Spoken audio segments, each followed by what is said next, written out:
El tema que abarcaremos será el segundo triunvirato, conformado por Marco Antonio, Octavio Augusto y Marco Emilio Lépido, así como la batalla de Accio, también conocida como la batalla de Actium, presentado por Alvarado Vergara Gerardo, Álvarez Nava Ulises y Pérez Jalomo Francia Lisset, del grupo 1AM15 Arte, Cultura y Sociedad. En el segundo triunvirato, la alianza estuvo conformada por Marco Antonio, Marco Emilio Lépido y César Octaviano, quienes se encargaron de estar al mando del gobierno a partir del año 43 a.C.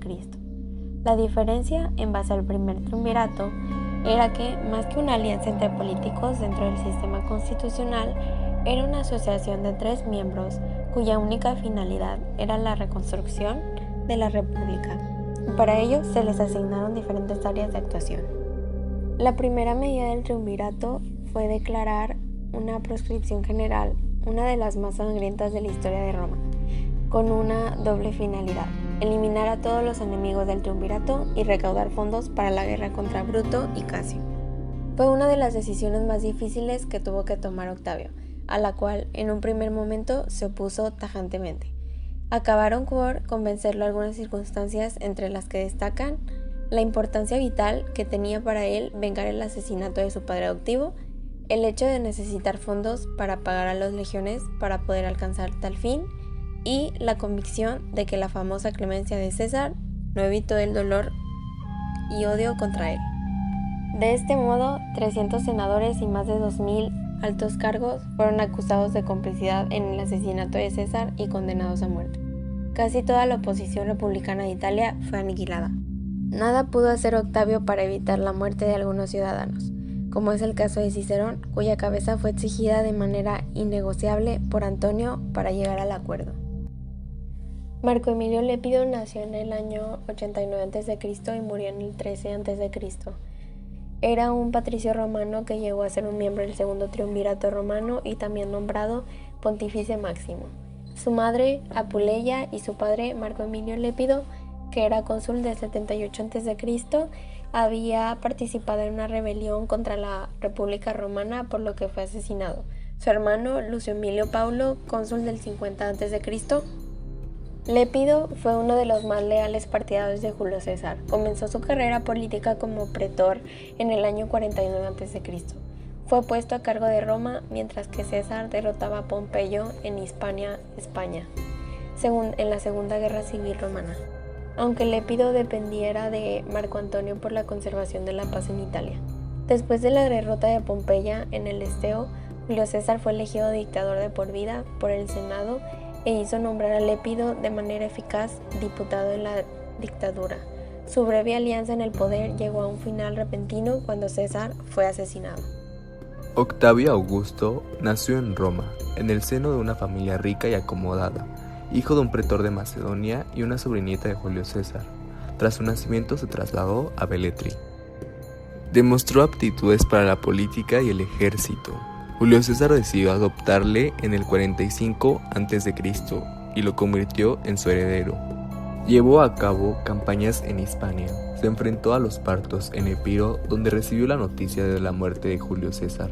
Al volver a la capital se encontró con que Marco Antonio y Lépido habían repartido el territorio.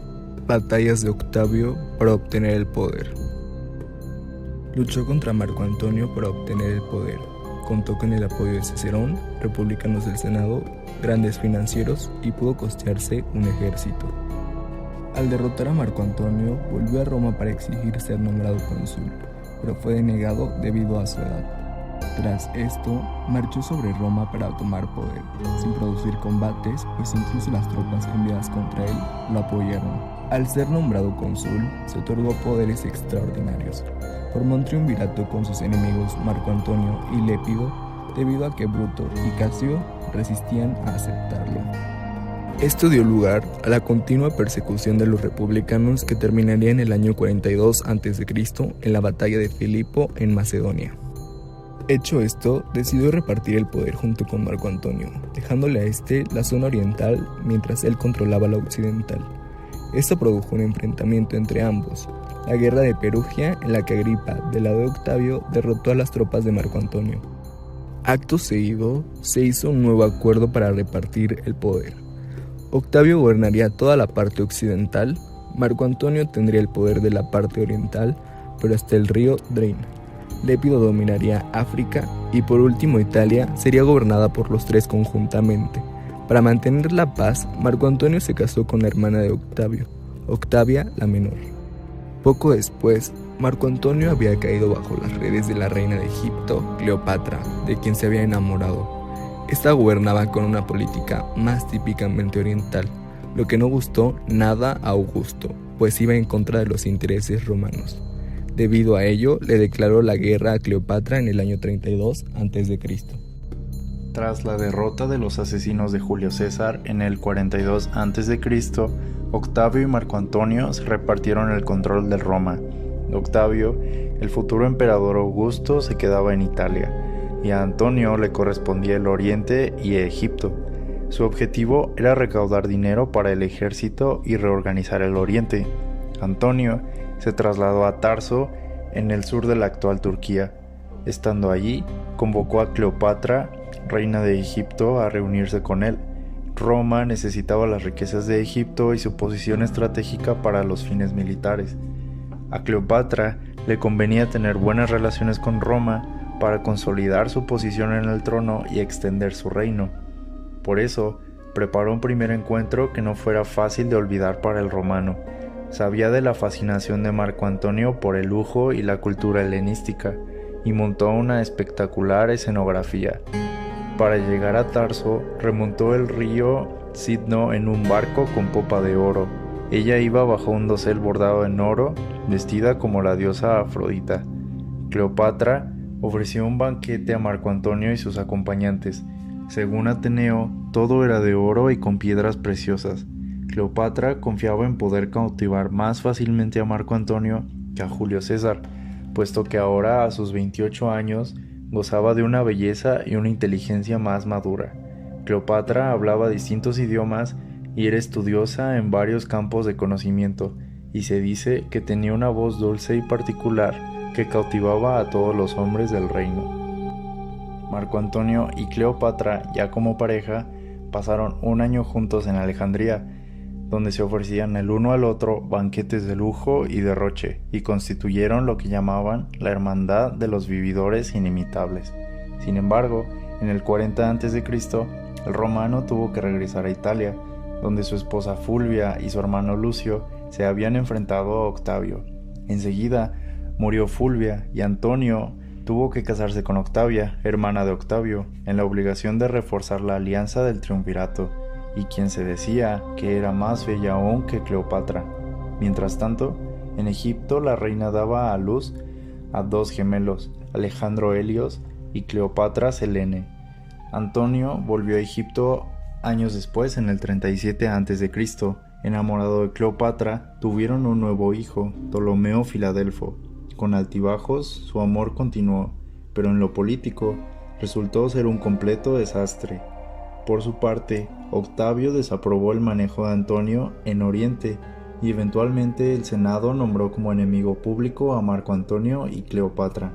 Augusto emprende su captura hasta la batalla de Accio, en donde Augusto se enfrentaría a las tropas de Antonio y Cleopatra, mientras ella se refugiaba.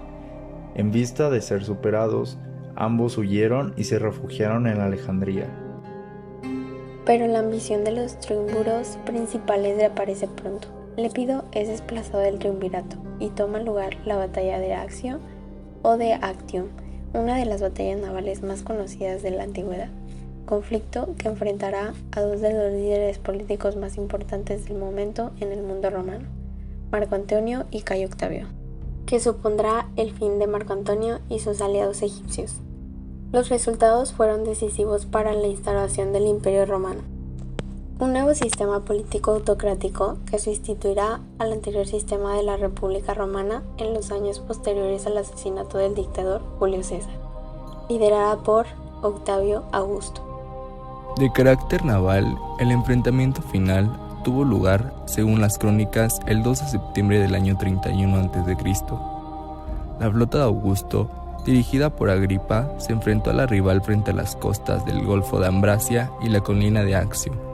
El resultado fue una victoria aplastante para el bando de Octavio, viéndose obligados a Marco Antonio y Cleopatra a huir. El desarrollo de esta batalla final decisiva se produjo de la siguiente manera. Los barcos de Antonio se dispusieron en 4 escuadras, con las velas a bordo. Incluyendo la de Cleopatra, el resto de embarcaciones mercantes con los tesoros y bienes a bordo, esta permanecía en la retaguardia aparentando no prestar guerra. La mayoría de los 20.000 legionarios y 2.000 arqueros que se encontraban en la flota de Antonio estaban divididos en las otras 3 escuadras. Por su parte, Agripa llevaba consigo en torno a 40.000 soldados, habiendo dejado las velas en tierra y situándose a 1,5 kilómetros aproximadamente de la costa, desde que no era posible que el enemigo les rodeara. Con la brisa venida al mediodía, Antonio se adentró en alta mar, avanzando primero el ala izquierda de su contingente, acabando por encontrarse cara a cara ambas armadas. Por su parte, Agripa mandó avanzar sus líneas para desbordar a Antonio por el flanco, de tal forma que las embarcaciones de este último, más grandes pero más lentas, acabaron por ser derrotadas por las del primero, pequeñas, rápidas y pertrechadas con mayor armamento. En cuanto a las naves de Cleopatra, estas escaparon seguidas después por las de Marco Antonio, llegándose así la rendición de estos últimos. La derrota inminente hizo reaccionar a Marco Antonio, quien se dispuso a huir a Alejandría, seguido de sus oficiales y dejando atrás a una infinidad de soldados. Octavio tenía intención de capturar vivos como trofeos de guerra a Marco Antonio y a Cleopatra. No fue hasta un año después de la derrota en Accio, durante el mes de agosto del año 30 a.C., cuando aún refugiado en Alejandría, Marco Antonio recibe el rumor de que Cleopatra estaba muerta y decidió cumplir así la promesa con su amada al quitarse la vida erróneamente. Poco después, Cleopatra sería capturada, y antes de ser enviada a Roma tuvo una reunión con Octavio y después de un intento fallido por seducir también al futuro emperador Augusto, Cleopatra también se quitaría la vida. Ella sabía de las intenciones de Octavio y evitó la pena de ser humillada como prisionera. La muerte de estos dos personajes permitiría el control definitivo de Roma sobre Egipto y sentaría las bases del posterior Imperio Romano.